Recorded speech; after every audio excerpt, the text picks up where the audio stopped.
Salut, c'est Chris. Voilà, on se retrouve pour une petite vidéo.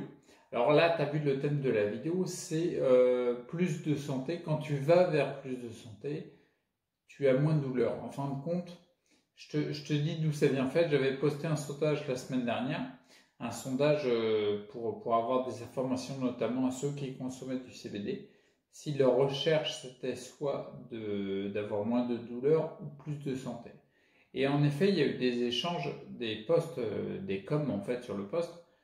Et il y avait un com qui a interpellé mon attention dans le sens où c'était un peu dit que forcément, si tu as plus de santé, tu as moins de douleur. Et j'aimerais faire une petite pause là-dessus. Parce que je pense pas forcément que ce soit systématique. D'accord? Je m'explique. En fait, je pense que, comment dire, il est bon d'avoir un raisonnement à court, à moyen et long terme. On va laisser le moyen de côté, on va dire à court terme et à long terme. La douleur, comment dire, c'est un signal du corps. Ok? Et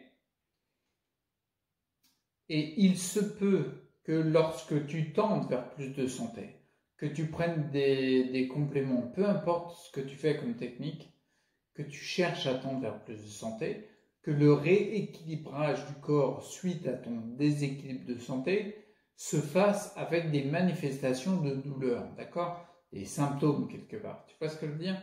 Je vais te prendre mon exemple pour te dire. Tu vois, par exemple, et c'est pour ça que c'est important de réfléchir à court et à long terme. Je vais laisser le moyen de côté.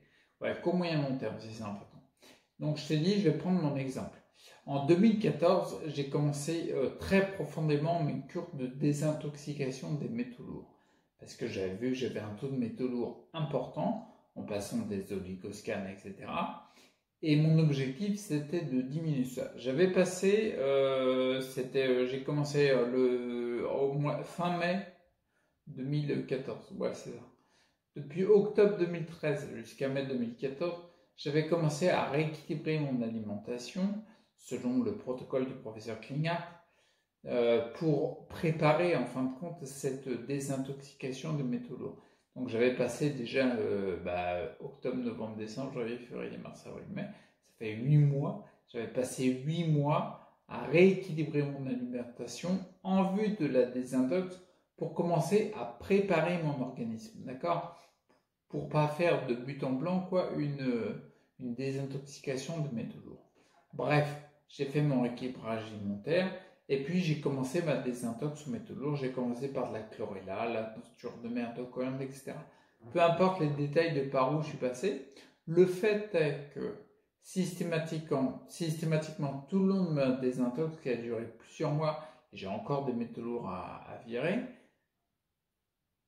j'utilisais des compléments, par exemple la chlorella, qui allait participer à détoxifier en vue d'éliminer les métaux lourds de mon organisme. Donc ça augmente le taux dans le sang et la lymphe, puis après tu élimines par les émonctoires.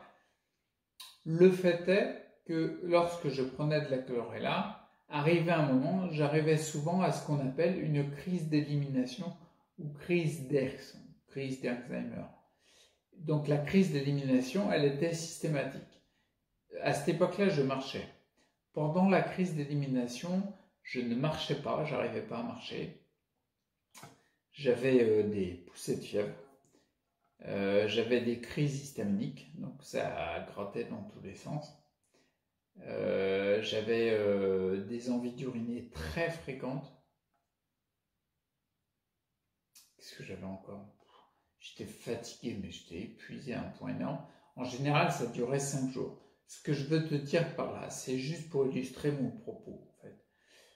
À court terme, même si j'allais dans une démarche vers plus de santé et que j'agissais sur des points importants pour retirer les métaux lourds de mon organisme, à court terme, j'avais plus de douleur. Pourtant, je tendais vers plus de santé. D'accord ? Sur le long terme, les métaux lourds qui sont retirés de l'organisme, ce sera forcément pour avoir moins de douleurs, moins de symptômes à long terme. D'accord ? Donc c'est très important ce truc-là parce que je pense qu'il peut y avoir très vite un amalgame fait entre douleur et santé et on créerait quelque part une croyance limitante qui va vraiment nous limiter, c'est-à-dire plus de santé égale moins de douleur. C'est pas sûr, je vais te prendre un autre exemple pour illustrer ça.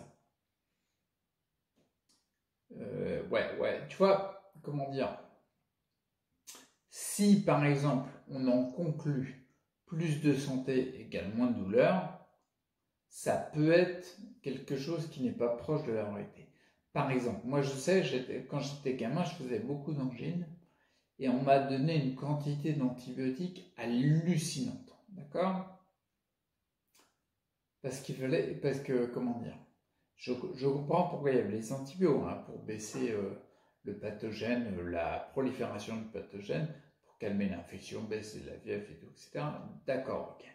Quand tu prends des antibiotiques, il ne faut pas oublier l'effet néfaste des antibiotiques, c'est que tu tues la totalité des microbes qui sont en contact avec l'antibio dans les intestins, et il y en a un paquet qui sont très bons pour notre santé, d'accord? C'est pour ça que d'ailleurs l'OMS, entre parenthèses, l'OMS, c'est pour ça qu'elle alerte les services de santé mondiaux sur ce qu'on appelle l'antibiorésistance.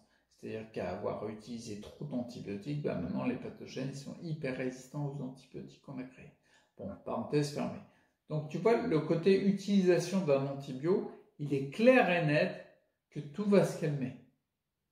La douleur, elle va s'arrêter. Si tu prends du Doliprane, il est clair et net que ta fièvre va se calmer. À court terme, tu as moins de douleur. Est-ce que tu as plus de santé? Pas certain si on a détruit les parties des microbes qui sont bons pour ton équilibre. Tu vois ce que je veux dire?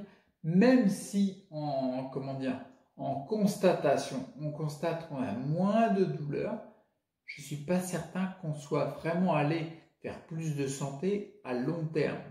À court terme, tu as stoppé l'éradication, tu as éradiqué vraiment le pathogène qui est problématique, et ça peut être une bonne chose, surtout quand tu arrives vers des paramètres de fièvre, des symptômes qui commencent à s'emballer. Il ne faut pas déconner avec ça. Mais en fait, tu vois, la preuve flagrante, c'est que tu as recherché à calmer la douleur, voire à la détruire, la douleur qui n'en est plus, et tu n'as pas été forcément vers plus de santé. Ponctuellement, ça peut être intéressant de le faire s'il y a un emballement, il ne faut pas arriver, comme je le disais juste avant, à des déséquilibres trop importants, notamment la fièvre, etc. Mais à long terme, c'est pas certain du tout. Tu vois ce que je veux dire? Et cette vidéo-là, je vais la finir là-dessus. C'est vraiment, je pense, je sais pas ce que tu en penses, hein, mais n'hésite pas à le dire en commentaire si tu peux échanger là-dessus. Nous sommes, je pense, dans une culture de pas de douleur, tu vois. Il faut pas de douleur, il faut pas de symptômes, quoi. La culture du je vois pas que t'es pas bien, donc tout va bien. Attention. Je prends un cas extrême, une caricature, quoi. Imagine ton gamin qui est malade. Il fait de la fièvre, il a mal au ventre, il a mal à la tête, tout ça. Bon, bref, il n'est pas bien, quoi. On voit bien qu'il n'est pas bien. Il peut y avoir diverses raisons. Par contre, si tu le bourres d'antidouleurs, de paracétamol, d'Advil, de ce que tu veux, et qu'il ira forcément mieux parce qu'il aura moins mal, tu auras tué tous les, comme je le disais au début de la vidéo, tous les signaux en fait. Ta douleur, c'est un signal. Tu auras coupé tous les signaux. C'est pas parce que tu as coupé tous les signaux qu'il est moins malade. C'est pas parce que tu as coupé tous les signaux qu'il va vers plus de santé. Tu vois? Et c'est pas parce que tu as coupé tous les signaux que la faiblesse, le déséquilibre qu'il a noté va pas revenir. D'accord? Donc, tu vois, c'est pas parce que tu coupes tous les signaux de douleur que tu vas vers plus de santé. Pour moi, c'est comme ça. C'est comme ça que je le vois, tu vois. N'hésite pas à dire en commentaire si tu trouves que c'est pertinent ou l'inverse, etc. Et c'est un autre truc que je voulais dire pour terminer la vidéo. Ouais, c'est sur les douleurs, tu vois. Les douleurs, je sais ce que c'est, tu vois. Les symptômes, je sais ce que c'est. Tu vois, si je me mets comme ça, tu regardes dans le miroir, tu vois, je suis encore fauteuil roulant. J'ai encore du symptôme. j'ai encore des tremblements, des choses comme ça. Il y a encore des manifestations, quoi, tu vois, il y a encore des signaux qui me sont envoyés. Je sais que c'est ultra relou au quotidien, quoi.